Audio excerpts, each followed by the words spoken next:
అందరికీ ఉద్యమాభినందనలు.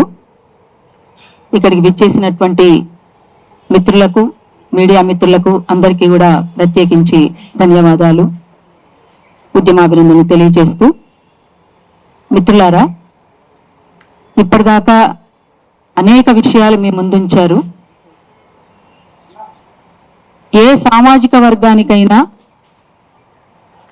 ప్రభుత్వం నుంచి కేటాయించబడినటువంటి భూమిలో దాన్ని ఒక ట్రస్ట్గా మలిచినప్పుడు ఆ ట్రస్ట్ని, ఇంతకుముందు తమ్ముడు కూడా చెప్పిండు, ఆ ట్రస్ట్ని అమ్మడానికి కానీ కొనడానికి కానీ లీజ్కి ఇవ్వడానికి కానీ ఎవరికి కూడా హక్కు లేదు. కాకపోతే ఇదే సామాజిక వర్గానికి ఉపయోగపడే విధంగా ఈ గతంలో ఒక స్కూల్ ఉంది, ఒక స్కూల్ కూడా ఉంది. ఇది అయితే నేనేమంటున్నా, ఏదైనా ఆ సామాజిక వర్గానికి సంబంధించినటువంటి సమిష్టి ప్రాపర్టీ. అది ఏ ఒక్కరికో ఉపయోగపడే విధంగానో ఇద్దరికి ఉపయోగపడే విధంగానో కాదు, సమిష్టిగా నిర్ణయం జరిగి సమిష్టిగా అమలు పరచాల్సినటువంటి అవసరం ఉంటుంది. అందులోనూ అది చాలా పారదర్శకంగా ఉండాల్సినటువంటి అవసరం కూడా ఉంటుంది. అట్లా కాకుండా మేము చెప్పేదే వేదం, మేము చెప్పిందే ఇంకా నడవాలి అనుకునే పద్ధతిలో ఏది కూడా జరగడానికి వీల్లేదు. అదే ట్రస్ట్కి సంబంధించినటువంటి అంశాలు ఇవన్నీ కూడా.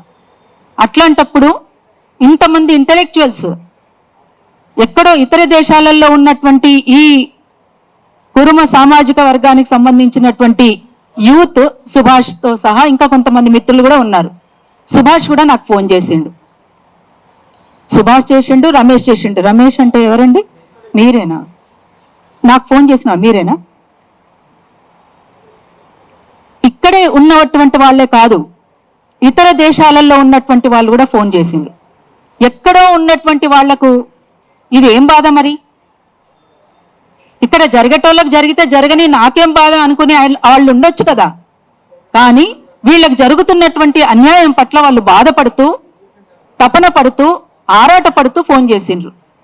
ఏది ఏమైనా ఈ ప్రాపర్టీని ఈ సామాజిక వర్గానికి సంబంధించినటువంటి దానికే ఉపయోగపడాలి.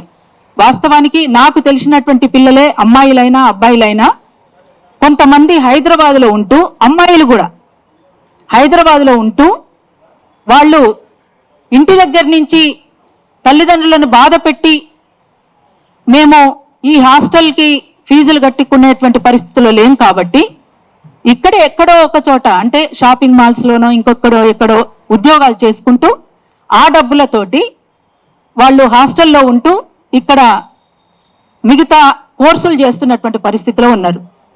మరి అట్లాంటి వాళ్ళకి ఇటువంటి భవనం ఉపయోగపడాలి కదా. అట్లాంటి వాళ్ళకు ఉపయోగపడడానికే కదా వాస్తవానికి మనమంతా ఇక్కడ ఈ వేదిక మీద, నాకు తెలిసి ఇక్కడే ఉన్నటువంటి వాళ్ళు కొంతమందిని కూడా తమ్ముడితో సహా విద్యా పరిరక్షణ కోసం పోరాడుతున్న వాళ్ళంగా ఉన్నాం. అంటే గవర్నమెంట్ స్కూళ్ళు కానీ, గవర్నమెంట్ హాస్టళ్ళు కానీ, గవర్నమెంట్ కాలేజీలు కానీ, ఇవన్నీ కూడా అభివృద్ధి చెందేలా ఉండాలి, అందరికీ ఉపయోగపడేలా ఉండాలి అని అనుకుంటుంటే, అసలు చదువుకునేటువంటి వాళ్ళకు కాకుండా చదువు కొనుక్కునేటువంటి వాళ్ళగా కార్పొరేట్ వ్యవస్థను బలంగా చేసే విధంగా ఉన్నది. మరి అదే దృష్టి మన ప్రభుత్వ బడుల మీద, ప్రభుత్వ హాస్టళ్ల మీద, ప్రభుత్వ కాలేజీల మీద పెడితే అందరికీ చదువు అందుబాటులో ఉంటుంది కదా, ఆ రకంగా చేయొచ్చు కదా.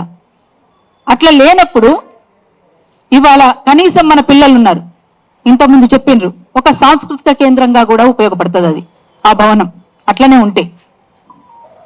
ఇప్పుడు ఒగ్గురవి లాంటి వాళ్ళు చాలా మంది ఉన్నారు. వాస్తవానికి ఉస్తాద్ బిస్మిల్లా ఖాన్ అవార్డు ఒగ్గురవికి, అట్లనే డప్పులో ప్రావీణ్యం పొందినటువంటి డప్పు భాస్కర్కి, పేరిణి రాజ్కుమార్కి, ముగ్గురికి వచ్చింది మన రాష్ట్రానికి. ఇట్లాంటి పిల్లలకు ఇందులో ఒగ్గురవి ఇప్పుడు ఈ సామాజిక వర్గానికి సంబంధించినటువంటి వ్యక్తి. మరి ఇట్లాంటి ఒక బలమైనటువంటి సాంస్కృతిక కేంద్రంగా దాన్ని బలోపేతం చేసుకోవడానికి ఉపయోగపడే విధంగా కూడా మలుచుకోవచ్చు. అంతేకాకుండా మన పిల్లలందరికీ విద్య కోసం ఉపయోగపడుతుంది కదా. ఎంతమంది పిల్లలు బాధపడుతున్నారు, ఈ సామాజిక వర్గంలో ఉన్నటువంటి వాళ్ళు హైదరాబాద్లో ఎక్కడో ఒక చోట ఉంటూ ఎక్కడ ఉండాలో తెలియకుండా కూడా ఇబ్బంది పడుతున్నటువంటి వాళ్ళు చాలా మంది ఉన్నారు. మరి అటువంటి వాళ్ళకు ఉపయోగపడటానికి కదా, అది ఎవరికో లీజ్కి ఇచ్చేసి చేయడం కోసం కాదు కదా. అందుకనే ఇప్పటికైనా మించిపోయింది లేదు. దాన్ని విత్డ్రా చేసుకొని ఇక్కడ ఉన్నటువంటి కొంతమంది, అంటే ఇంతకుముందు వెన్నెల కూడా ప్రపోజల్ పెట్టింది, ఇందులో ఉన్నటువంటి మహిళల్లో ఉన్నటువంటి కొంతమందిని, విద్యార్థుల్లో ఉన్నటువంటి కొంతమందిని, యువతలో ఉన్నటువంటి కొంతమందిని, ఇంకా అట్లనే కంచైలన్న లాంటి వాళ్ళు, పాషమన్న లాంటి వాళ్ళు కొంతమందిని, అట్లా కొంతమందిని కూర్చోబెట్టి మాట్లాడి అసలు ఏం చేస్తే బాగుంటుంది అనేటువంటి విషయంగా ఎందుకు మీరు చేయలేకపోయారు? అయితే మేమేం కోరుతున్నామంటే ఇప్పటికైనా మించిపోయింది లేదు. అది విత్డ్రా చేసుకొని మనం అందరం కలిసి కూర్చొని మాట్లాడుకొని ఏం చేద్దాం దీనిపైన అనేటువంటి దాని మీద ఒక చర్చించి నిర్ణయం తీసుకుంటే బాగుంటుందని నా అభిప్రాయం. అందుకని ఏది ఏమైనా ఒక కమ్యూనిటీకి సంబంధించినటువంటి ప్రాపర్టీ అది సమిష్టిగా జరగాలి తప్ప ఏ ఇద్దరో ముగ్గురో నలుగురో 10 మందో కలిసి కూర్చొని నిర్ణయం చేసేది కాదు. అందుకోసం సమిష్టి నిర్ణయం, సమిష్టి కృషి, సమిష్టి అమలు అట్లా జరిగితేనే ఈ సామాజిక వర్గానికి న్యాయం జరుగుతుంది. ఎందుకంటే ఇప్పటిదాకా వెనుకబడేసినటువంటి సామాజిక వర్గంగా మనది ఉన్నది. ఇప్పటికీ గొర్రెలు మేపుకుంటూ మేకలు మేపుకుంటూ ఈ సుదూర ప్రాంతాలకు పోయినటువంటి వాళ్ళు నెలల కొద్దిగా ఎక్కడ పోతారో, పోయినటువంటి వాళ్ళు క్షేమంగా తిరిగి వస్తారా అనేటువంటిది కూడా ఒక ప్రశ్న ఉంది. అటువంటి అంత కష్టతరమైనటువంటి పనులు చేసుకుంటున్నటువంటి మన పిల్లలు కనీసం వాళ్ళు ఎదగాలని కోరుకోవాలి కదా. మన పిల్లలు ఎదగాలని కోరుకోవాలి కదా. మన పిల్లలకు న్యాయం జరగాలని కోరుకోవాలి కదా. మన పిల్లలు అభివృద్ధి చెందాలని కోరుకోవాలి కదా. అట్లా జరిగితే మీ పేర్లు చిరస్థాయిగా నిలబడతాయని కూడా కోరుకోవాలి కదా. అది చేయాల్సినటువంటి పని ఉంటుందని చెప్పేసి నా అభిప్రాయంగా చెప్పదలుచుకున్నాను. వెంటనే ఆ లీజ్కి ఇచ్చిన దాన్ని విత్డ్రా చేసుకొని సమిష్టిగా కలిసి కూర్చొని నిర్ణయం చేసుకుందామని చెప్పేసి తెలియజేసుకుంటూ ఈ అవకాశం ఇచ్చినటువంటి మిత్రులకు మరొకసారి ఉద్యమాభినందనలు తెలియజేసుకుంటూ థ్యాంక్ యూ.